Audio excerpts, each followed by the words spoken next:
നമ്മളൊക്കെ പലപ്പോഴും ചിന്തിച്ചിട്ടുള്ള ഒരു കാര്യമായിരിക്കും ഒരു നിധി കിട്ടിയിരുന്നെങ്കിൽ എന്ന്. എന്നാൽ അങ്ങനെ ഒരു സംഭവം ഉണ്ടായി ഇങ്ങ് കണ്ണൂരിൽ.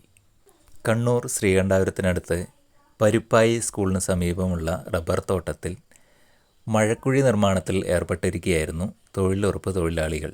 കുഴിയിൽ നിന്നും മണ്ണ് കോരുന്നതിനിടയിൽ തിളക്കമുള്ള വസ്തുക്കൾ അവരുടെ ശ്രദ്ധയിൽപ്പെട്ടു. പിന്നീട് അവരെല്ലാം ചേർന്ന് അവ പുറത്തെടുക്കുകയാണുണ്ടായത്. പുറത്തെടുത്ത് നോക്കിയപ്പോൾ സ്വർണം, വെള്ളി ആഭരണങ്ങളായിരുന്നു അത്. സ്വർണ്ണ ലോക്കറ്റുകൾ, മുത്തുമണികൾ, കാശിമാലിയുടെ ഭാഗമെന്ന് കരുതുന്ന പതക്കങ്ങൾ, പഴയകാലത്തെ മോതിരങ്ങൾ, കമ്മൽ, നിരവധി വെള്ളി നാണയങ്ങൾ എന്നിവയാണ് ഇതിൽ ഉണ്ടായിരുന്നത്. തൊഴിലാളികൾ ഇതൊക്കെ എടുത്ത് വീട്ടിലേക്ക് പോയി എന്ന് നിങ്ങൾ കരുതണ്ട. ഇവയൊക്കെ അവർ ശ്രീകണ്ഠാപുരം പോലീസിനെ ഏൽപ്പിക്കുകയാണുണ്ടായത്.